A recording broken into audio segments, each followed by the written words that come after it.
Paano kung sabihin ko sa iyo na 2,006 na raang taon na ang nakalipas, isang lalaki ang tumayo sa mga kalye ng Jerusalem at inilarawan ng detalyado ang isang araw na hindi pa dumarating. Isang araw kung kailan lalamunin ang buong mundo. Isang araw kung kailan itatapon ng mayayaman ang kanilang pilak at ginto sa mga kalye dahil wala ng halaga ang pera. Isang araw kung kailan ang mga dakilang lungsod ng mundo ay magiging mga ilang na tirahan lamang ng mga hayop. Isang araw kung kailan ang Diyos mismo ay babangon mula sa kanyang katahimikan at magsasalita sa huling pagkakataon. Ang lalaking iyon ay si Zefanias. At ang kanyang propesya ay isa sa mga pinaka-napapabayaan, pinakaminamaliit, at pinakamakabuluhang aklat sa buong Biblia. Karamihan sa mga tao ay hindi pa nakarinig tungkol kay Zefanias. 3 kabanata lang ang kanyang aklat. Nakabaon ito sa hulihan ng lumang tipan, naiipit sa pagitan ni Habakuk at Hagay, 2 pangalan na hindi kayang bigkasin ng karamihan sa mga nagsisimba. Bihirang ipangaral ito ng mga pastor. Nililaktawan ito sa mga Bible study. Ngunit, ang maliit na aklat na ito ay naglalaman ng maaaring pinakakompletong propesiya tungkol sa katapusan ng mundo sa buong kasulatan. Hindi ang pahayag, hindi si Daniel, hindi si Ezekiel, si Zefanias. Dahil habang ang mga aklat na iyon ay nagbibigay sa atin ng mga simbolo at pangitain, mga dragon at halimaw, mga selyo at trumpeta, si Zefanias ay nagbibigay sa atin ng isang bagay na mas nakababagabag. Nagbibigay siya ng kalinawan. Inilalarawan niya ang araw ng Panginoon hindi sa talinghaga, kundi sa tuwiran at nakatatakot na pananalita na parabang hindi sinaunang tula, kundi mga balita ng kinabukasan. Maghanda kayo dahil ang kwento ni Zefanias ay hindi lamang kwento ng isang propeta. Ito ang kwento ng kung ano ang mangyayari kapag naubos na ang pasensya ng Diyos. At ang nakatatakot na tanong na itinatanong nito ay ito, paano kung ang araw na iyon ay mas malapit na kaysa sa akala natin?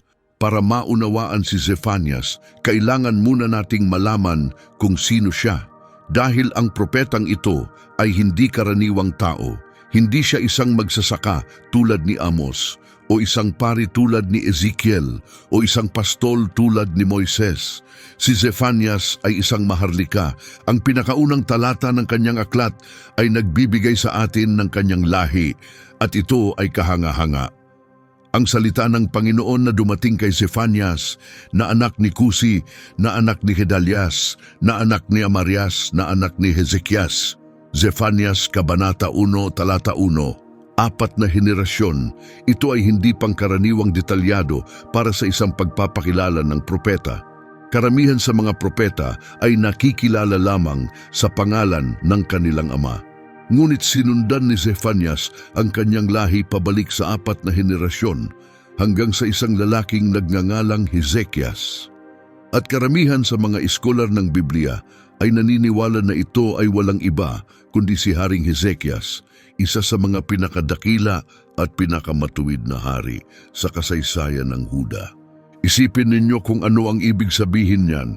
Si Zefanias ay may dugong maharlika. Siya ay apo sa tuhod ng isa sa pinakamahusay na hari ng Huda. May daan siya patungo sa palasyo. Nauunawaan niya ang mga lihim ng pamahalaan, ang kabulukan ng mga korte, ang mga bulong na kasunduan sa loob ng mga silid ng palasyo. Hindi siya isang tagalabas na sumisigaw sa mga pader. Siya ay isang taong nasa loob na alam kung gaano ng bulok ang tahanan. At ito ay mahalaga dahil ang propesiya na ibinigay ni Zefanias ay hindi isang malabong babala na sinigaw mula sa isang burol. Ito ay isang tiyak at tumpak na paratang laban sa mga namumuno, mga pari, mga mangangalakal, at mga tao ng Jerusalem na ibinigay ng isang taong naglakad sa kanilang mga bulwagan, kumain sa kanilang mga hapag, at nakita ang kanilang mga kasalanan ng personal. Ngunit para maunawaan kung bakit isinugo ng Diyos ang propetang ito sa eksaktong sandaling ito, kailangan nating maunawaan ang nakakatakot na panahon bago siya dumating. Kailangan nating bumalik sa pinakamadilim na kabanata sa kasaysayan ng Huda, ang paghahari ni Haring Manases. Si Hezekias, ang ninuno ni Zephanias, ay isa sa pinakamahusay na hari na naghari sa Huda. Giniba niya ang mga dambana ng pagsamba sa Diyos-Diyosan. Nilinis niya ang templo. Pinangunahan niya ang isang muling pagbangon na nagbalik sa bansa patungo sa Diyos. Sa ilalim ni Hezekias, naranasan ng Huda ang isang espiritual na pagsariwa. Ngunit nang mamatay si Hezekias, ang kanyang anak na si Manases ang umupo sa trono. At sistematikong winasak ni Manases ang lahat ng itinayo ng kanyang ama. Sinasabi sa atin ng Biblia sa Ikalawang Hari Kabanata 21 na itinayo muli ni Manases ang mga dambana na winasak ng kanyang ama. Nagtayo siya ng mga altar para kay Baal. Naglagay siya ng isang poste ni Asera sa loob mismo ng templo ng Panginoon. Sumamba siya sa mga bituin at mga planeta mula sa mga patio ng templo. Nagsanay siya ng pangkukulam, panghuhula at sumangguni sa mga espiritista. At pagkatapos ay sinabi sa atin ng Biblia ang isang bagay na nakakapamanhid ng dugo. Inihandog niya ang kanyang sariling anak sa apoy. Kinuha ni Manases ang kanyang sariling anak at sinunog ng buhay bilang alay kay Molek, ang Diyos ng kamatayan ng mga Kananeo. Ang hari ng mga hinirang na tao ng Diyos sa lungsod na pinili ng Diyos para sa kanyang pangalan ay pumatay ng kanyang sariling anak sa isang paganong altar. Ngunit hindi roon nagtapos. Sinabi ng Biblia na si Manases ay nagbuhos ng napakaraming dugong walang sala na napuno niya ang Jerusalem mula sa dulo hanggang dulo. Ayon sa sinaunang tradisyon ng mga Hudyo, pinaslang ang propetang si Isaias sa panahon ng paghahari ni Manases, nilagari sa dalawa habang nakatago sa loob ng isang guwang na kahoy upang magtago sa mga sundalo ng hari. Ang pinakadakilang propeta ng lumang tipan, pinatay ng sarili niyang hari. Naghari si Manases sa loob ng 55 taon, 55 taon ng espiritual na lagim. Isang buong henerasyon ang lumaki na walang ibang kilala kundi pagsamba sa Diyos-Diyosan, karahasan at pagsamba sa bawat Diyos maliban sa Diyos ng Israel. Ang templo ng Panginoon ay naging bahay ni Baal. Ang mga kalye ng Jerusalem ay dinugo ng mga walang sala at hindi tumutol ang mga tao. Sumunod sila sa kanilang hari patungo sa kadiliman. Nang mamatay na si Manases, ang kanyang anak na si Amon ang umupo sa trono. Si Amon, kung may pagkakaiba man, ay mas masahol pa. Tinanggap niya ang bawat kasamaang ginawa ng kanyang ama, ngunit wala man lang pagpapanggap na nagsisi. Matapos ang 2 taon lamang, pinaslang siya ng kanyang sariling mga lingkod sa loob ng palasyo. At sa mundong ito, sa espiritual na ilang na ito, isang batang hari na nagngangalang Hoshas ang umupo sa trono sa edad na 8. At sa panahon ng paghahari ni Hoshas, itinaas ng Diyos ang propetang si Zephanias. Ito ang konteksto. Ito ang lupang pinagmulahan ng propesiya. Isang bansa na gumugol ng mahigit kalahating siglo na nalulubog sa pagsamba sa Diyos-Diyosan. Isang templong nadungisan, isang pagkasaserdoteng nabubulok, isang bayang nakalimutan na kung ano ang ibig sabihin ng pagsamba sa buhay na Diyos. At sa kadilimang iyon, nagsugo ang Diyos ng isang prinsipe na may mensahe ng apoy. Malamang na nagsimulang magpropesya si Zephanias ng maaga sa paghahari ni Hosayas bago ang mga dakilang reforma na darating sa kalaunan. Ibig sabihin nito, nagsasalita siya sa gitna mismo ng krisis, hindi pagkatapos na malutas ito. Nakatayo pa ang mga Diyos-Diyosan, aktibo pa ang mga pari ni Baal, nagniningas pa ang mga apoy ni Molek, at hindi nag-iisa si Zefanias.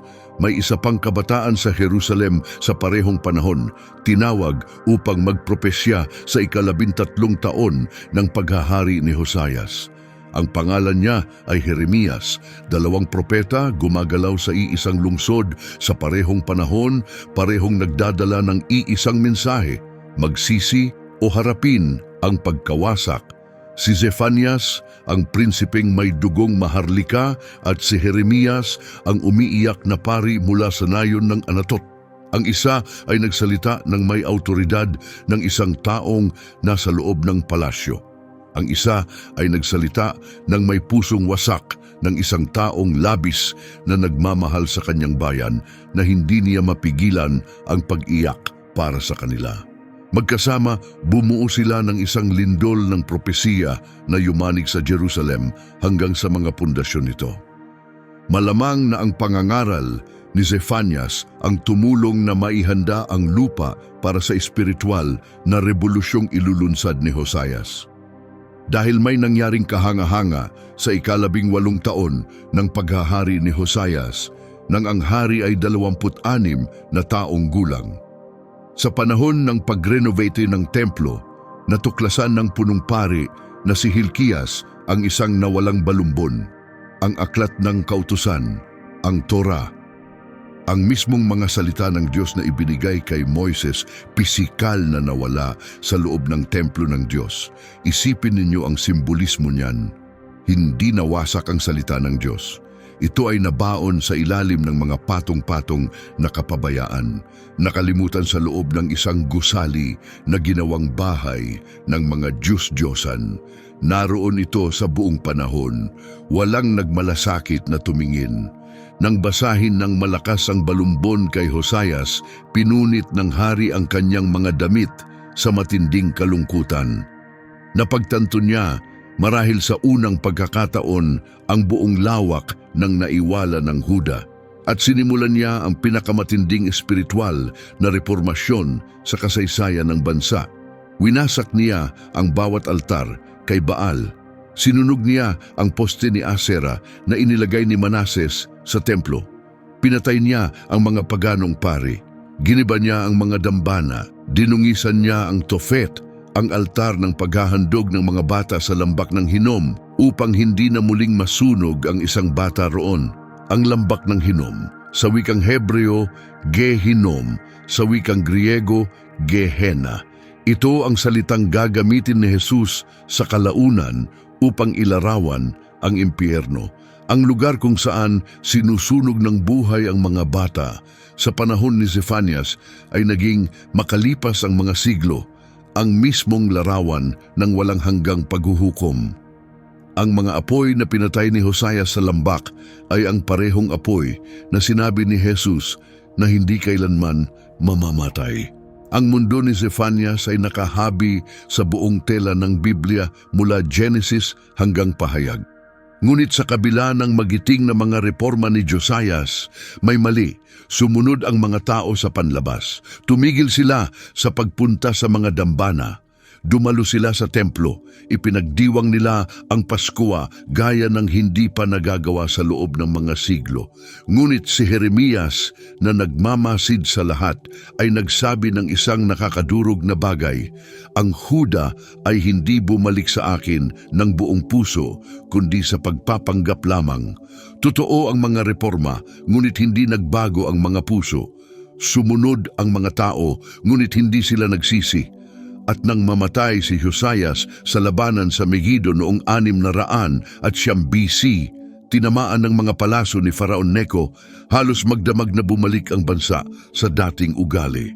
Ito ang dahilan kung bakit ang propesiya ng paghuhukom ni Zefanias ay hindi kinansela ng mga reforma ni Hosayas.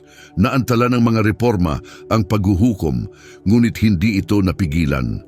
Dahil hindi kilos ang hinuhusgahan ng Diyos, puso ang hinuhusgahan niya, at ang mga puso ng Huda sa ilalim ng panlabas na pagsunod ay bulok pa rin.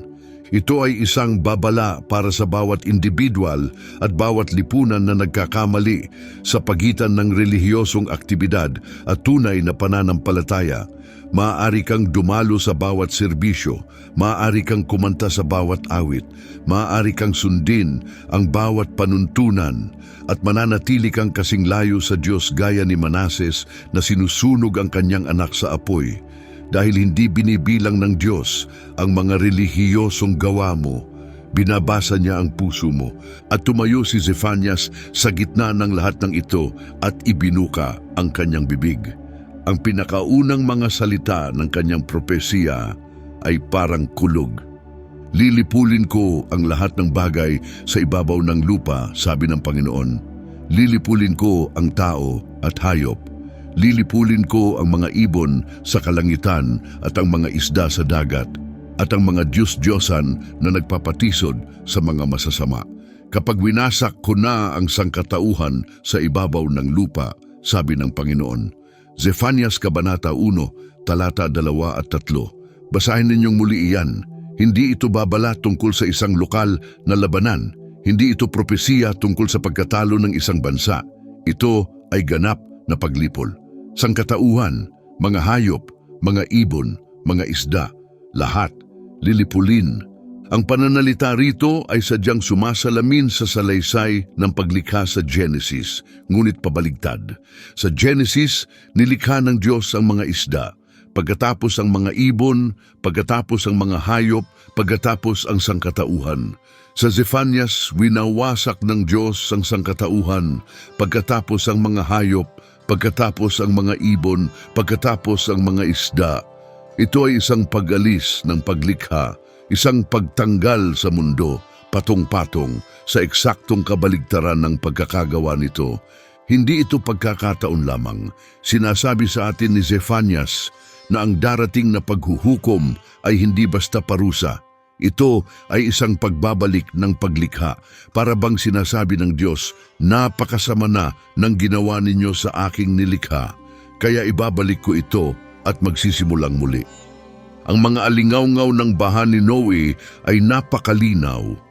At tulad ng panahon ni Noe, ang tanong ay hindi kung darating ang paghuhukom. Ang tanong ay kung may matitira pa bang nakatayo kapag dumating ito. Ngunit bago tinalakay ang buong mundo, ibinaling ni Zephanias ang kanyang tingin sa lugar kung saan palaging nagsisimula ang paghuhukom, ang bahay ng Diyos. Iunat ko ang aking kamay laban sa Yuda at laban sa lahat ng naninirahan sa Jerusalem. Zephanias Kabanata 1, talata 4. Hindi nagsimula ang Diyos sa Babylonia, hindi siya nagsimula sa Ehipto o Assyria. Nagsimula siya sa kanyang sariling bayan dahil palaging nagsisimula ang paghuhukom sa mga nakakaalam ng mas mabuti. Ang mga may hawak ng katotohanan, ngunit piniling balewalain ito, ay may mas mabigat na pananagutan kaysa sa mga hindi nakaalam. At ang mga kasalanang itinala ni Zephanias ay kahanga-hanga sa kanilang pagiging tiyak. Hindi ito isang malabong paratang na nagkasala kayo. Ito ay isang masusing pagsusuri sa kaluluwa ng isang bansa. Una, lilipulin ko ang bawat labi ng pagsamba kay Baal sa lugar na ito, ang mismong mga pangalan ng mga paring sumasamba sa Diyos-Diyosan. Ang pagsamba kay Baal ay naging napakalubog na sa Huda, na ang mga paganong pari ay hayagang gumagalaw kasama ng lehitimong pagkasaserdote ng mga Levita. Dalawang relihiyon na tumatakbo ng magkatabi sa iisang lungsod na nagsisilbi sa parehong mga tao at walang nakakita ng pagkakasalungatan. Pangalawa, yaong mga yumuyuko sa mga bubong upang sumamba sa mga bituin, pagsamba sa mga kalangitan. Ang mga bubong ng Jerusalem ay naging mga tanawan para sa pagsamba sa araw, sa buwan, sa mga planeta at sa mga konstelasyon. Ang Diyos na lumikha ng mga bituin ay pinalitan ng mga bituin na kanyang nilikha. Pangatlo, yaong mga yumuyuko at sumusumpa sa Panginoon at sumusumpa rin kay Molek. Ito ang pinakamalupit na paratang sa lahat. Hindi mga taong ganap na umayaw sa Diyos, mga taong sumasamba sa Diyos at kay Molek, mga taong pumupunta sa templo sa Sabado at sa mga apoy ng paghahandog ng bata sa linggo.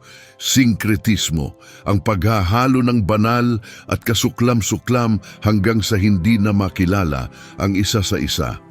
Pangapat, yaong mga tumalikod sa pagsunod sa Panginoon at hindi na naghahanap sa Panginoon ni sumasangguni sa Kanya. Ang mga walang pakialam, ang mga apathetic, ang mga taong hindi aktibong naghimagsik laban sa Diyos, kundi basta tumigil na lang sa pagmamalasakit. Hindi nila tinanggihan ang Diyos ng may dramatikong deklarasyon, basta lumayo sila, tahimik, unti-unti. Hanggang isang araw ay napagtanto nilang hindi na sila nagdasal sa loob ng maraming taon at hindi man lang sila naabala. Ang pang-apat na kategoryang ito ang maaaring pinaka-nakakatakot dahil ang unang tatlong grupo ay gumawa kahit paano ng isang pagpili. Pinili nila si Baal o ang mga bituin o ang sinkretismo. Ngunit ang pang-apat na grupo ay walang pagpiling ginawa. Hinayaan lang nilang mamatay ang kanilang pananampalataya sa kapabayaan. At sa propesiya ni Zephanias, ang kanilang kapalaran ay eksaktong kapareho ng mga sumasamba sa Diyos-Diyosan. Ang kawalang malasakit sa mata ng Diyos ay hindi isang neutral na posisyon. Ito ay isang hatol. Matapos pangalanan ng mga kasalanan, inilalarawan na ngayon ni Zephanias ang parusa at ang mga larawang ginamit niya ay gumugulo sa mga mambabasa sa loob ng mahigit 2,500 taon. Ang dakilang araw ng Panginoon ay malapit na at mabilis na dumarating. Ang sigaw sa araw ng Panginoon ay mapait. Ang makapangyarihang mandirigma ay sumisigaw ng kanyang sigaw ng labanan. Ang araw na iyon ay araw ng puot, araw ng pagdurusa at paghihirap, araw ng kaguluhan at pagkawasak, araw ng kadiliman at kalungkutan, araw ng mga ulap at kapanglawan, araw ng tunog ng trumpeta at sigaw ng labanan, laban sa mga matatag na lungsod at laban sa mga tore. Zephanias, Kabanata 1, Talata 14 hanggang 16. 7 pares ng paglalarawan. 7. Ang bilang ng kabuuan sa kaisipan ng mga Hebreo, hindi ito bahagyang paghuhukom, ito ay ganap. At bawat pares ay mas nakatatakot kaysa sa nauna, puot, pagdurusa, paghihirap, kaguluhan, pagkawasak, kadiliman, kalungkutan, mga ulap, kapanglawan, mga trompeta, mga sigaw ng labanan. Isa itong pader ng ingay at galit na walang matatakbuhan. Ang talatang ito sa totoo lang ay naging isa sa pinakatanyag na teksto sa buong kanluraning sibilisasyon. Noong ika-13 siglo, ginawa ng Pransiskanong praile na si Tomas ng Celano ang mga talatang ito bilang isang himnong Latin na tinawag na Dies Irae, ang araw ng puot. Sa loob ng 700 taon, inawit ang himnong ito sa bawat misa ng libing ng Katoliko sa Europa. Nilapatan ito ng musika ni Mozart. Ginawa itong makapangyarihang sentro ni Verdi sa kanyang Requiem. Hindi mabilang na mga kompositor, pintor at manunulat ang kumuha mula sa mismong mga salitang ito upang ilarawan ang huling paghuhukom. Sa bawat pagkakataon na nakakita kayo ng isang pintura ng huling paghuhukom na may apoy at kadiliman at natatakot na sangkatauhan, tinitingnan ninyo ang pangitain ni Zephanias. Ngunit hindi huminto si Zephanias sa mga larawang kosmiko. Naging personal siya, nakakadurog na personal. Magdadala ako ng labis na pagdurusa sa lahat ng tao na mag-aapuhap sila na parang mga bulag dahil nagkasala sila laban sa Panginoon. Ang kanilang dugo ay ibubuhos na parang alikabok at ang kanilang laman ay parang dumi. Ang kanilang pilak ni ang kanilang ginto ay hindi makapagliligtas sa kanila sa araw ng puot ng Panginoon. Zephanias Kabanata 1, talata 17 at 18. Ang kanilang pilak ni ang kanilang ginto ay hindi makapagliligtas sa kanila. Sa isang pangungusap, giniba ni Zefanias ang pinakalumang pantasya ng tao. Ang paniniwalang ang kayamanan ay nagbibigay ng kaligtasan na kung sapat ang iyong pera, sapat ang iyong kapangyarihan, sapat ang iyong impluensya, mabibili mo ang iyong daan palabas sa kahit ano. Sa araw ng Panginoon, sinabi ni Zefanias, walang halaga ang pera mo, abo ang iyong mga pamumuhunan, alikabok ang iyong mga bank account, ngunit lumayo pa si Zefanias. Pinaglakad niya tayo sa mga kalye ng Jerusalem, distrito sa distrito, pinangalanan ang mga tiyak na kapitbahayan kung saan babagsak ang paghuhukom, at ang kanyang katumpakan sa heograpiya ay pambihira. Isang sigaw ang aakyat mula sa pintuan ng isda, panaghoy mula sa bagong distrito, at isang malakas na kalabog mula sa mga burol. Zefanias Kabanata 1, Talata 10. Ang pintuan ng isda ay ang komersyal na pasukan ng Jerusalem, kung saan nagdadala ng mga kalakal ang mga mangangalakal mula sa hilaga. Ang bagong distrito o Mishne ay ang bagong itinayong kapitbahayan ng mayayaman. Ang mga burol ay ang mga tirahan ng mga may kaya. Sinasabi ni Zefanias, ang paghuhukom ay papasok sa pamilihan, dadaan sa mayayamang subdivision at babagsak sa mga tahanan sa mga burol. Kalakalan, kayamanan at pribilehiyo, lahat ay lalamunin ng sunod-sunod. Managhoy kayo, kayong naninirahan sa distrito ng pamilihan. Lahat ng inyong mga mangangalakal ay malilipol, lahat ng nangangalakal ng pilak ay mawawasak. Zefanias Kabanata 1, Talata 11. Ang distrito ng pamilihan, ang Maktesh, isang literal na lambak na hugis-lusong sa Jerusalem kung saan nagtitipon ang mga mangangalakal. Napaka-spesipiko ni Zefanias, kaya ang mga arkeologo ay nagtatalo pa sa eksaktong lokasyon ng pamilihang ito. Hindi siya nagsasalita sa mga talinghaga. Tinuturo niya ang mga kalye, pinangalanan, ang mga kapitbahayan, tinukoy ang mga mangangalakal ayon sa kanilang distrito. Isa itong propetang naglakad sa mga kalsadang ito araw-araw at alam na alam kung sino ang nakatira saan at kung ano ang ginagawa nila. Ang antas ng katiyakang ito ay nagsisilbi sa isang nakakadurog na layunin.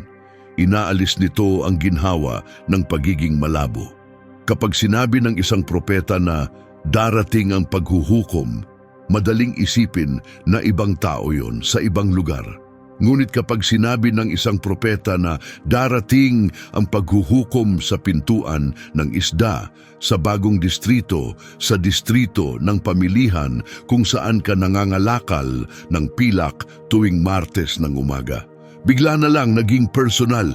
Bigla na lang kalye mo na yon, kapitbahayan mo na yon, rutina mo na yon, at ito mismo ang tamang paraan ng pagbabasa kay Zefanias ngayon, hindi bilang isang malabong babala tungkol sa isang malayong katapusan ng mundo, kundi bilang isang Diyos na alam ang iyong tirahan, alam ang iyong schedule, alam ang mga tiyak na paraan kung paano mo inayos ang iyong buhay upang iwasan siya, at darating siya na may mga lampara upang halughugin ang bawat sulok. Paano tumatama iyan sa isang mundo kung saan sinusukat natin ang halaga ng tao sa yaman? Kung saan ang mga bilyonaryo ay nagtatayo ng mga bunker at bumibili ng mga isla, kumbinsidong maaari nilang malalagpasan ang kahit ano. Tiningnan sila ni Zefanias, 2,600 taon na ang nakalipas at sinabi, hindi kayo maliligtas ng inyong ginto. Ngunit sa sandaling tila, walang iba ang propesya, kundi walang tigil na kapahamakan. May ginawang hindi inaasahan si Zefanias. Huminto siya, huminga siya, at naglagay siya ng isang maliit, halos marupok na hibla ng pag-asa. Hanapin ninyo ang Panginoon, kayong lahat na mapagpakumbaba sa lupain, kayong sumusunod sa kanyang mga utos. Hanapin ninyo ang katuwiran, hanapin ninyo ang kapakumbabaan.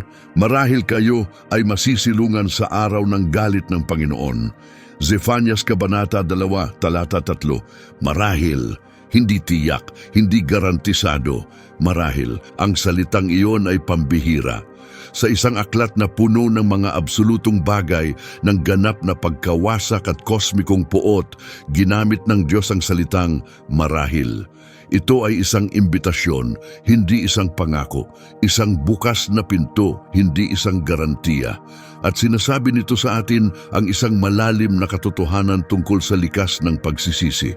Ang pagsisisi ay hindi isang transaksyon, hindi ka nagsisisi para kumita ng kanlungan. Nagsisisi ka dahil tama ito. At pagkatapos ay ipinagkakatiwala mo sa Diyos ang kalalabasan.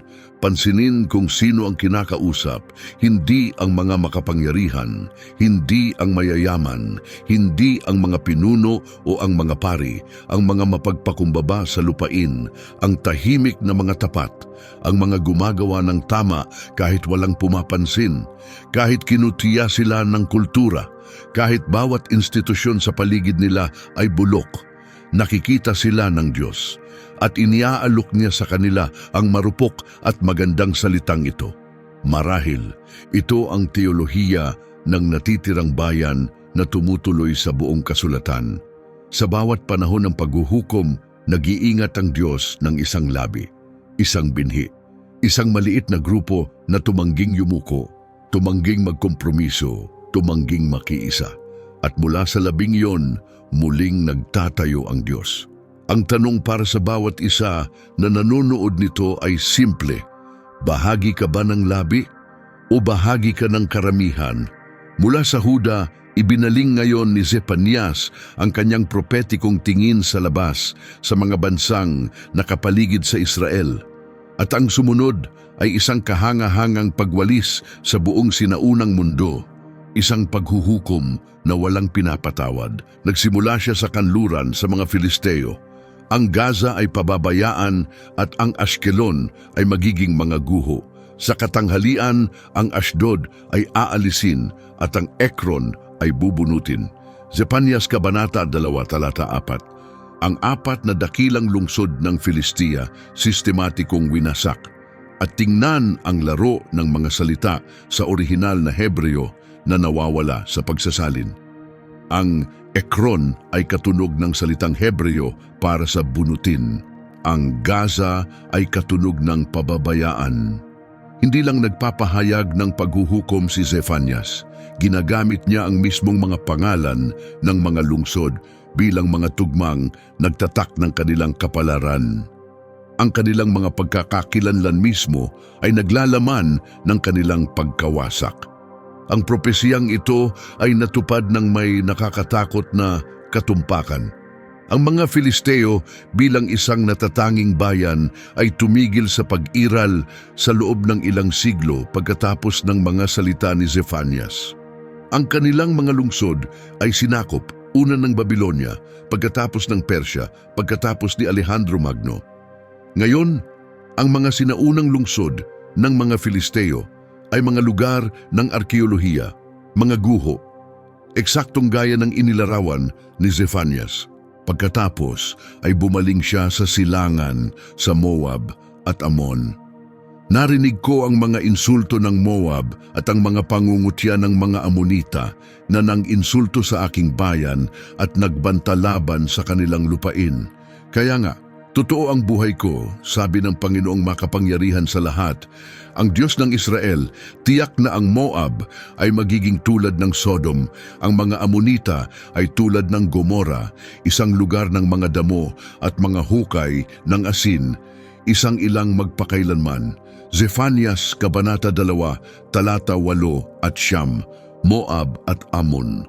Dalawang bansang ipinanganak mula sa insestuosong relasyon ni Lot sa kanyang mga anak na babae matapos ang pagkawasak ng Sodom. At ngayon sinabi ni Zefanias na makakabahagi sila sa kapalaran ng Sodom. Ang mga anak ng nakaligtas sa Sodom ay matatapos na tulad ng Sodom mismo. Ang siklo ng kasalanan na tumatakbo sa mga henerasyon sa wakas ay nagsasara. Ngayon, ang sinaunang mga teritoryo ng Moab at Ammon ay nasa modernong Jordan. Ang mga dakilang lungsod ng Moab ay mga guho.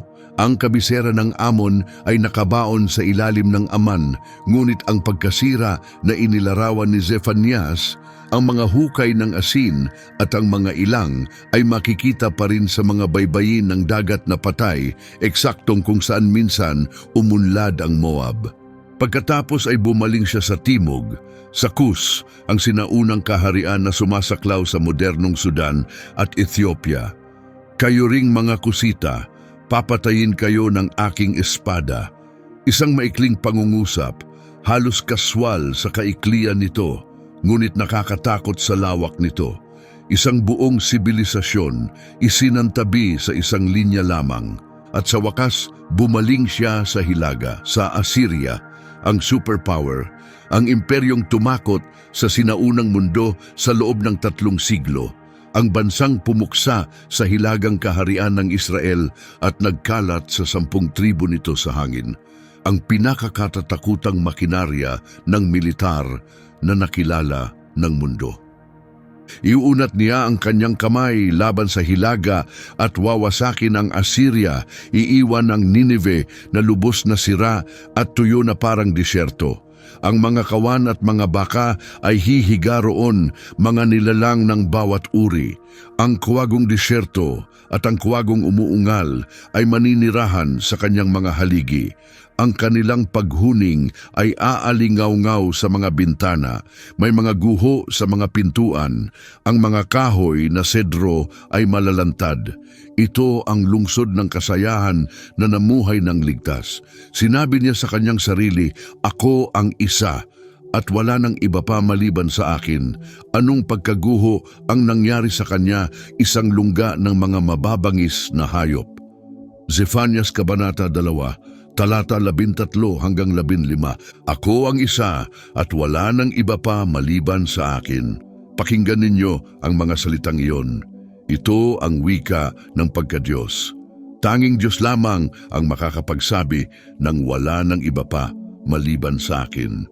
At dito, isang lungsod ng tao ang inaangkin ito para sa sarili.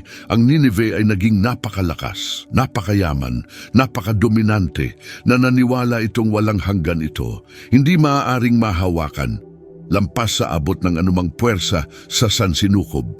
Nagpropesiya si Zephanias ng pagkawasak ng Nineveh noong mga 630 BC. Wala pang 20 taon pagkalipas, noong 612 BC, bumagsak ang dakilang lungsod sa pinagsamang puwersa ng mga Babilonyo at Medo. Bumagsak ito ng napakakumpleto, napakagranap na sa loob ng ilang henerasyon nakalimutan ng mundo kung nasaan ito. Sa loob ng mahigit 2,000 taon, ang Nineveh ay isang alamat. Nagtatalo ang mga mananalaysay kung talagang umiral ba ito. Hindi ito muling natuklasan hanggang 1847 nang hinukay ni Austin Henry Layard ang mga guho nito sa ilalim ng isang bunton ng lupa malapit sa Mosul, Iraq. Mga kuwago sa mga haligi, mga mababangis na hayop sa mga pintuan, ganap na pagkasira. Inilarawan ito ni Zephanias 26 na siglo bago kinumpirma ng mga arkeologo. Kapag pinag-aralan mo ang mga propesiyang ito laban sa mga bansa, may umuusbong na padron na dapat magpabalisa sa bawat modernong superpower. Kanluran, silangan, timog, hilaga. Walang direksyon ang ligtas. Walang alyansa ang nagpoprotekta. Walang lakas militar ang tumatagal. Bawat bansang nagpapakataas sa sarili ng higit sa Diyos na nagsasabing, "Ako ang isa at wala nang iba pa maliban sa akin." Sa bandang huli ay magiging isang guho kung saan natutulog ang mga hayop sa mga pintuan. Ngunit hindi pa tapos si Zephanias dahil ang pinakamalupit na paghuhukom sa kanyang propesya ay hindi nakatuon sa Philistia o Moab o Assyria. Nakatuon ito sa mismong Jerusalem. Ang Kabanata 3 ay nagsisimula sa mga salitang magugulat, ang kanyang orihinal na tagapakinig.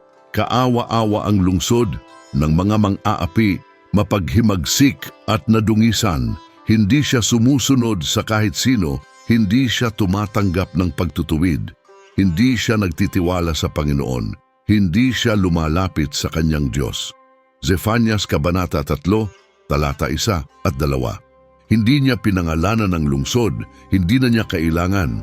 Alam ng lahat ng nakikinig, ang lungsod ng mga mang-aapi, ang mapaghimagsik at nadungisan ay ang Jerusalem, ang banal na lungsod, ang lungsod ni David, ang lungsod kung saan inilagay ng Diyos ang kanyang pangalan. At tinawag ito ni Zefanias na mang-aapi.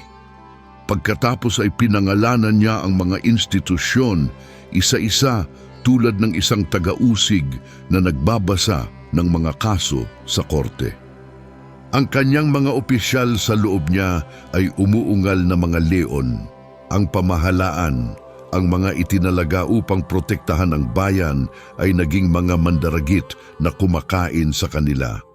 Ang kanyang mga pinuno ay mga lobo sa gabi na walang iniiwan sa umaga. Ang mga hukom, nilamon nila ang mahihirap ng napakakumpleto na sa umaga ay wala nang natira. Ang katarungan ay naging isang handaan para sa mga makapangyarihan. Ang kanyang mga propeta ay walang prinsipyo, sila ay mga taksil na tao. Ang mga espiritual na lider, ang mga lalaking dapat na nagsasalita para sa Diyos, ay nagsasalita para sa kanilang sarili, sinasabi ang anumang gustong marinig ng mga makapangyarihan, nagbebenta ng huwad na ginhawa para sa kita. Ang kanyang mga pari ay lumalapastangan sa santuwaryo at gumagawa ng karahasan sa kautusan. Ang pagkasaserdote, ang mga tagapag-ingat ng kabanalan ng Diyos ay lumalabag sa mismong mga batas na kanilang sinumpaang ipatupad.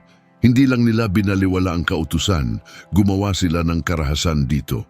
Binaluktot nila ito, ginawang sandata, ginamit laban sa mga taong dapat nitong protektahan. Pamahalaan, hudikatura, mga propeta, mga pari, bawat isang institusyon na idinisenyo upang panatilihin ang kaayusan at katarungan sa Huda ay nabubulok mula sa loob. Ang kabulukan ay hindi na sa mga gilid, nasa mismong kaibuturan, at pagkatapos ay may sinabi si Zefanias na nagpapakita ng sakit ng puso ng Diyos. Ang Panginoon na nasa loob niya ay matuwid. Hindi siya gumagawa ng mali. Umaga-umaga ay ipinamamahagi niya ang kanyang katarungan at sa bawat bagong araw ay hindi siya nabibigo. Ngunit ang mga hindi matuwid ay walang kahihiyan.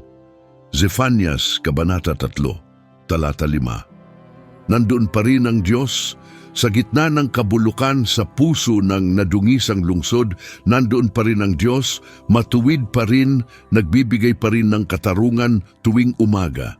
Hindi niya sila pinabayaan, hindi siya lumayo, nandoon siya at hindi nila siya nakikita, wala silang pakialam, wala silang kahihiyan. Ito marahil ang pinakamasakit na talata sa buong aklat, hindi dahil umalis ang Diyos, kundi dahil nanatili siya. At wala itong pinagkaiba. Napakalayo na ng narating ng mga tao na ang presensya ng isang matuwid na Diyos sa gitna nila ay hindi man lang naramdaman. Ilang lipunan ngayon ang nasa eksaktong parehong kalagayan. Hindi naging tahimik ang Diyos. Nariyan pa rin ang kanyang katotohanan. Bukas pa rin ang kanyang salita. Iniaalok pa rin ang kanyang presensya. Ngunit tayo ay napakaabala, napakakontento, napakasiguro sa sarili nating katuwiran na hindi na natin siya maririnig. Hindi dahil tahimik siya, kundi dahil tumigil na tayong makinig. At ngayon ay narating na natin ang punto ng pagbabago ng buong aklat. Ang sandali kung saan nagbabago ang lahat dahil hindi nagtatapos sa kadiliman si Zefanias. Matapos ang 2 kalahating kabanata ng pinakakatakot-takot na paghuhukom sa buong propesya, biglang nagbago si Zefanias. Nagbago ang tono, nagbago ang musika. At ang lumitaw mula sa mga abo ng pagkawasak ay isa sa pinakamagandang talata ng pag-asa sa buong lumang tipan. Kaya nga maghintay kayo sa akin, sabi ng Panginoon, sa araw na tatayo ako upang magpatotoo. Nagpasya akong tipunin ang mga bansa, tipunin ang mga kaharian at ibuhos sa kanila ang aking poot, lahat ng aking matinding galit. Ang buong mundo ay lalamunin ng apoy ng aking mapanibughong galit. Pagkatapos ay dadalisayin ko ang mga labi ng mga tao, upang lahat sila ay tumawag sa pangalan ng Panginoon at maglingkod sa Kanya ng magkakasama. Zefanyas, Kabanata 3, talata 8 at 9. Nakita ba ninyo ang nangyari? Sa parehong hininga, nagsalita ang Diyos tungkol sa paglamon sa mundo sa apoy at pagkatapos ay pagdadalisay sa mga labi ng mga tao. Pagkawasak at pagpapanumbalik sa isang pangungusap, ang apoy ay hindi lang sumisira, nagdadalisay ito. Ang paghuhukom ay hindi ang katapusan. Ito ang simula ng isang bagong bagay. Ito ang dakilang misteryo sa puso ng propesya ni Zefanyas. Ang araw ng Panginoon ay hindi basta isang araw ng puot. Ito ay isang araw ng pagbabago. Hindi winawasak ng Diyos ang mundo dahil kinamumuhian niya ito. Sinusunog niya ang kabulukan dahil mahal niya ang nasa ilalim. At pagkatapos ay inilarawan ni Zefanyas ang naipanumbalik na mundong ito. At ang mga larawan ay kahanga-hanga. Mula sa kabila ng mga ilog ng Kus, ang aking mga sumasamba, ang aking nagkakalat na bayan ay magdadala sa akin ng mga handog. Sa araw na iyon, ikaw, Jerusalem, ay hindi na mapapahiya sa lahat ng maling ginawa mo sa akin, dahil aalisin ko sa iyo ang iyong mga mapagmataas na hambog. Hindi ka na muling magiging palalo sa aking banal na burol. Ngunit iiwan ko sa loob mo ang maamong at mapagpakumbaba. Ang labi ng Israel ay magtitiwala sa pangalan ng Panginoon. Hindi sila gagawa ng masama. Hindi sila magsisinungaling. Hindi makikita sa kanilang mga bibig ang mapanlinlang na dila. Kakain sila at hihiga at walang magpapatakot sa kanila. Zefanyas, Kabanata 3, talata 10 hanggang 13. Isang mundong walang kayabangan, isang bayang walang panlilinlang, isang bansang walang takot. Matapos ang lahat, matapos ang pagsamba sa Diyos-Diyosan at ang karahasan at ang paghahandog ng mga bata at ang kabulukan, nangako ang Diyos na lilikha ng isang komunidad ng mga mapagpakumbaba, ng mga matapat at ng mga walang takot. Hindi isang komunidad ng mga makapangyarihan o mga kagilagilalas. Isang komunidad ng mga maamo. Ang mga mapagmataas na hambog ay inalis. Ang mga palalo ay wala na sa banal na burol ng Diyos. At ang natitirang labi ay nagtitiwala, hindi gumagawa ng masama, hindi nagsisinungaling. Ito ang sagot ng Diyos sa kabulukan ng Juda. Hindi mas maraming kapangyarihan, hindi mas magaling na pamahalaan, hindi mas malakas na hukbo, kapakumbabaan, katotohanan, pagtitiwala. Bawat pagbabagong buhay sa kasaysayan ay nagsimula sa parehong paraan. Hindi sa mga makapangyarihan na nagpasyang maging matuwid, kundi sa mga mapagpakumbaba na nagpasyang maging tapat. At pagkatapos ay umabot si Zefanyas sa kanyang rurok. At ang isusulat niya pagkatapos ay napaka-hindi inaasahan, napaka-radikal, nakakaiba sa lahat ng nauna, na maraming mambabasa ay kailangang huminto at basahing muli. Umawit ka, anak na babae ng Sion, sumigaw ng malakas, Israel, magsaya ka at magalak ng buong puso, anak na babae ng Jerusalem. Inalis na ng Panginoon ang iyong parusa, itinaboy na niya ang iyong kaaway. Ang Panginoon, ang Hari ng Israel, ay nasa gitna mo, hindi ka na muling matatakot sa anumang kapahamakan. Zefanyas, Kabanata 3, talata 14 at 15. Mula sa paghuhukom tungo sa pag-awit, mula sa puot tungo sa pagsasaya, mula sa pagkawasak tungo sa kagalakan, ang parehong propetang nagbukas ng lilipulin ko ang lahat ng bagay sa ibabaw ng lupa ay sumulat ngayon ng umawit ka, anak na babae ng Sion, sumigaw ng malakas. Ang biglaang pagbabago ng damdamin ay sadya. Idinisenyo ito para maramdaman mo ang buong bigat ng biyaya. Hindi mo mauunawaan ang kagalakan ng pagpapanumbalik maliban kung naunawaan mo muna ang lagim ng nawala. Ngunit ang pinakakahangahangang talata sa Zefanias, ang talatang nagpapaluha sa mga teologo sa loob ng mga siglo, ay ang susunod. Ang Panginoon mong Diyos ay nasa gitna mo, isang makapangyarihan na magliligtas. Magagalak siya sa iyo ng may kasayahan. Patatahimikin ka niya sa pamamagitan ng kanyang pag-ibig. Mag-aawitan siya sa iyo ng may malakas na pag-awit. Zefanias Kabanata 3, talata 17. Hayaang bumaba sa puso mo ang bawat salita niyan. Ang Diyos ay nasa gitna mo, hindi malayo, hindi nagmamasid mula sa langit. Narito, kasama mo, isang makapangyarihan na magliligtas, hindi isang tagamasid na walang ginagawa, hindi isang nabigong hukom, isang mandirigmang lumalaban para sa iyo. Magagalak siya sa iyo ng may kasayahan. Ang Diyos, ang lumikha ng sansinukob, ang hukom ng buong mundo, ang isang katatalakay pa lang na naglalarawan ng paglamon sa mundo sa apoy, ay masaya tungkol sa iyo. Nagagalak siya sa iyo. Patatahimikin ka niya sa pamamagitan ng kanyang pag-ibig. Kapag natatakot ka, kapag nagngangalit ang mga bagyo, kapag umaling-aungaw ang paghuhukom, hindi ka niya lelekyuran, hindi ka niya kukondenain. Patatahimikin ka niya sa pag-ibig, tulad ng isang magulang na yakap-yakap ang natatakot na anak sa gabi. Mag-aawitan siya sa iyo ng may malakas na pag-awit. Ito ang talatang nagbubukas sa lahat. Umaawit ang Diyos, ang makapangyarihan sa lahat, ang walang hanggan, ang walang katapusan, ay umaawit. At umaawit siya para sa iyo. Hindi isang himno ng paghuhukom, hindi isang awit ng pagluluksa, isang awit ng kagalakan, isang awit ng pag-ibig, isang awit ng pagdiriwang. Sa buong Biblia, ito ang tanging talata na tahasang naglalarawan ng Diyos na umaawit, at matatagpuan ito dito sa pinakamadilim, pinakapuno ng paghuhukom na aklat ng propesiya sa Lumang Tipan.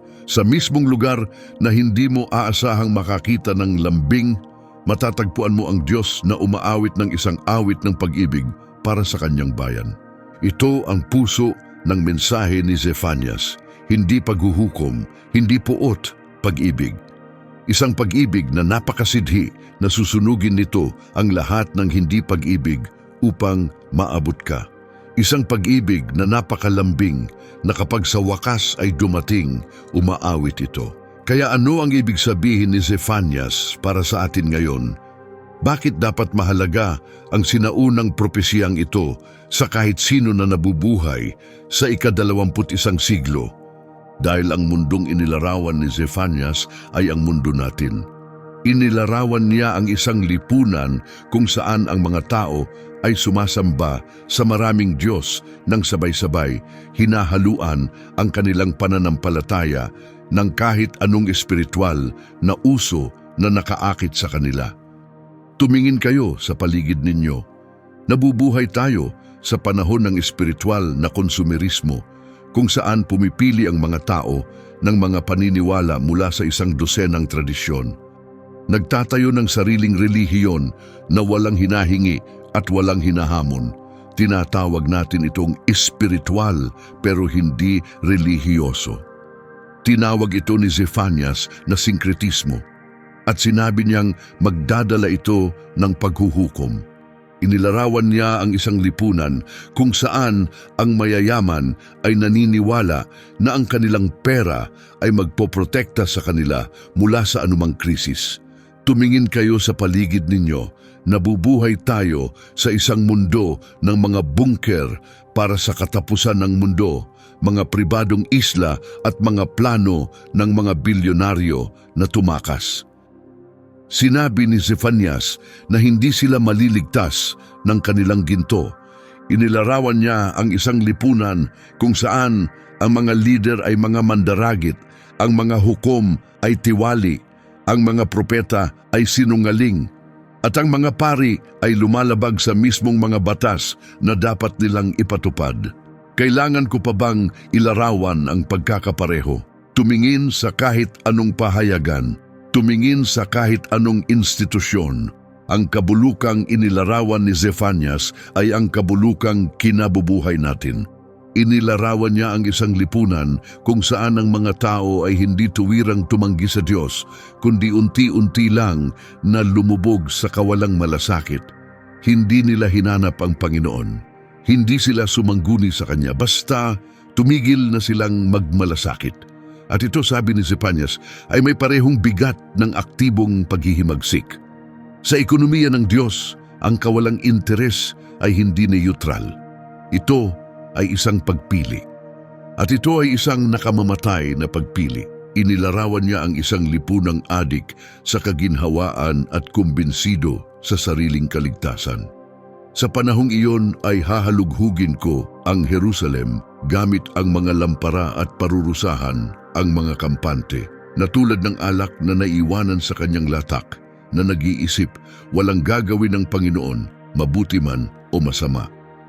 Zephanias Kabanata 1, Talata 12. Alak na naiwanan sa kanyang latak. Iyan ang larawan ng pagkatigil ng mga taong nakasettle sa isang komportabling espiritual na katamaran na naniniwala na parang nagretiro na ang Diyos, na hindi na niya ginagantimpalaan ang kabutihan ni pinarurusahan ng kasamaan, na walang pakialam ang sansinukob. Hindi sila mga ateista, naniniwala silang umiiral ang Diyos, naniniwala lang sila na wala na siyang kaugnayan, kaya itinatayo nila ang kanilang buhay na para bang wala siya. Ilan sa mga tao ngayon ang nabubuhay sa eksaktong ganitong kalagayan. Hindi galit sa Diyos, hindi tinatanggihan siya, basta binabaliwala siya. Nagpapatuloy sa kanilang rutina, nagtatayo ng kanilang karera, nag-iipon ng kanilang kayamanan, nagsa-scroll sa kanilang mga feed, pinupuno ang bawat sandali ng ingay para hindi na sila kailangang umupo sa katahimikan kung saan maaaring magsalita ang Diyos. Ang mga kampante, ang mga nakasettle, ang mga nasa kanilang latak, sinabi ni Zephanias na hahanapin sila ng Diyos gamit ang mga lampara. Pupuntahan niya sila bahay-bahay, sulok-sulok at hahanapin ang bawat isa. Walang pagtatago sa karamihan, walang kaligtasan sa pagiging ordinaryo. Ngunit may inilarawan din si Zephanias na ibang bagay. Inilarawan niya ang isang labi, isang maliit na grupo ng mga mapagpakumbaba at tapat na tumangging sumunod sa karamihan, na naghanap ng katuwiran ng walang ibang gumagawa, na naghanap ng kapakumbabaan ng ang kultura ay sumasamba sa pagpapalakas ng sarili.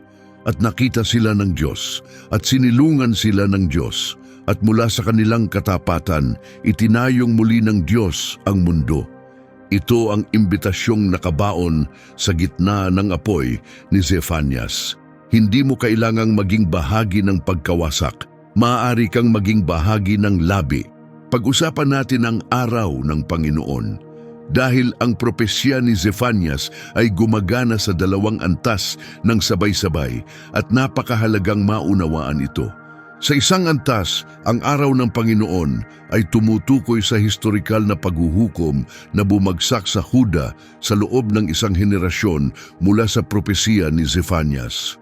Noong 586 na BC, si Nebukadnesar at ang kanyang hukbong Babilonyo ay bumasag sa mga pader ng Jerusalem, sinunog ang templo hanggang sa lupa at dinala ang mga tao sa pagkatapon. Lahat ng binabalaan ni Zephanias ay natupad. Ang mga tiwaling institusyon, ang mga paring sumasamba sa Diyos-Diyosan, ang mga mayabang na mayayaman, ang mga walang pakialam na masa, lahat sila ay nilipol, eksaktong gaya ng ipinangako. Ngunit sa isa pang antas, ang araw ng Panginoon ay tumuturo ng mas malayo pa sa Babylonia. Ang pananalita ni Zephanias ay masyadong malawak, masyadong kosmiko, masyadong ganap upang tumukoy lamang sa isang historikal na pangyayari. Lilipulin ko ang lahat ng bagay sa ibabaw ng lupa. Ang buong mundo ay lalamunin. Nagpasya akong tipunin ng mga bansa. Hindi ito ang pagbagsak ng isang lungsod, ito ang katapusan ng isang panahon. Sa buong kasulatan, ang araw ng Panginoon ay isang konsepto na lumalaki at lumalalim sa bawat propetang tumutuon dito. Nakikita ito ni Joel bilang isang araw ng mga balang at kadiliman. Nakikita ito ni Isaias bilang isang araw kung kailan ang mga palalo ay ibababa. Nakikita ito ni Amos bilang isang araw ng hindi may iwasang pagtutuos. Nakikita ito ni Malakias bilang isang nagniningas na pugon.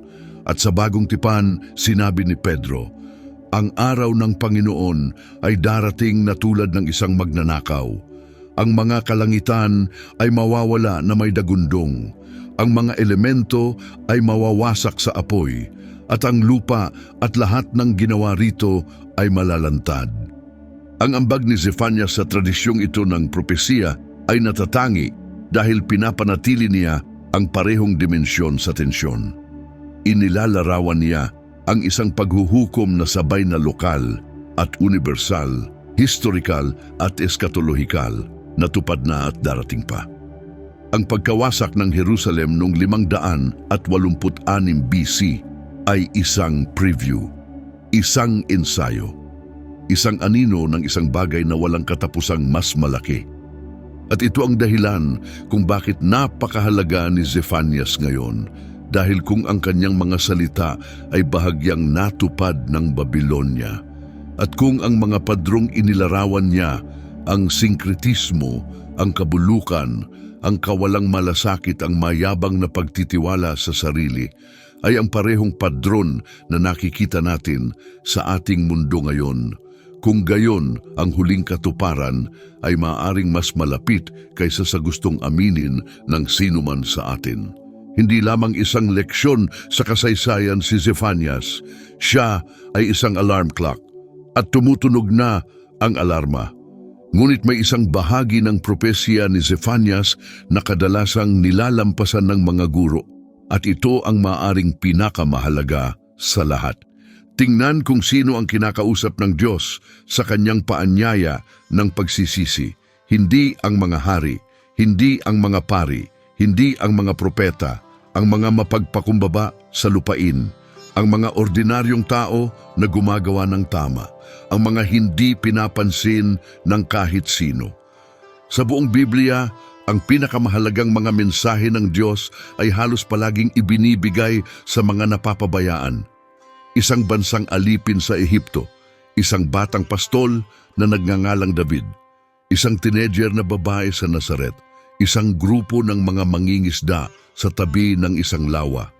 Paulit-ulit na nilalampasan ng Diyos ang mga institusyon at dumiretso sa mga individual dahil ang mga institusyon ay itinatayo ng mga tao. Ngunit ang pananampalataya ay itinatayo ng Diyos sa isang puso ng tao.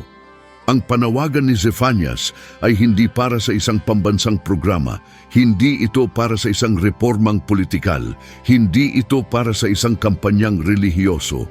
Ito ay isang panawagan sa mga individual. Hanapin mo ang Panginoon. Ikaw personal, hanapin mo ang katuwiran. Sa sarili mong buhay, hanapin mo ang kapakumbabaan. Sa sarili mong puso, huwag mong hintaying magsisi ang iyong mga lider. Huwag mong hintaying magbago ang iyong mga institusyon. Huwag mong hintaying bumuti ang iyong kultura. Ikaw ang bumalik. Ikaw ang maghanap. Ikaw ang pumili. Dahil ito ang katotohanang naunawaan ni Zephanias at ginugugol ng karamihan sa atin, ang buong buhay na iniiwasan. Hindi mo makokontrol ang gagawin ng mundo. Hindi mo makokontrol kung magsisisi o babagsak ang iyong bansa. Hindi mo makokontrol kung tapat o tiwali ang iyong simbahan. Ngunit makokontrol mo kung ikaw, ngayon sa sandaling ito, ay hahanapin ang Panginoon o babaliwalain siya. At kung minsan, sa buong kasaysayan, ang katapatan ng isang tao ay sapat na upang baguhin ang lahat, narinig ni Hosayas ang mga salita ni Zephanias at sinimulan ni Hosayas ang pinakadakilang espiritual na reformasyon na nakita ng Huda. Giniba niya ang mga altar, nilinis niya ang templo, Winasak niya ang mga apoy ni Molek sa lambak ng Hinom. Muling natuklasan niya ang aklat ng kautusan na nawala, literal na nawala sa loob ng templo. At nang basahin niya ito, umiyak siya. Pinunit niya ang kanyang mga damit dahil naunawaan niya sa unang pagkakataon kung gaano kalayo ang pagbagsak ng bansa. Isang tao, isang tugon sa mga salita ng isang propeta. At ang buong bansa ay binigyan ng palugit. Dumating pa rin ang paghuhukom mga dekada pagkatapos dahil napakalala na ng sakit. Ngunit ang henerasyon ni Hosayas ay naligtas dahil isang tao ang nakinig. Iyan ang kapangyarihan ng katapatan ng isang individual sa panahon ng kolektibong pagtalikod. At iyan ang pagpiling inilalatag sa harap mo ni Zefanias ngayon mismo.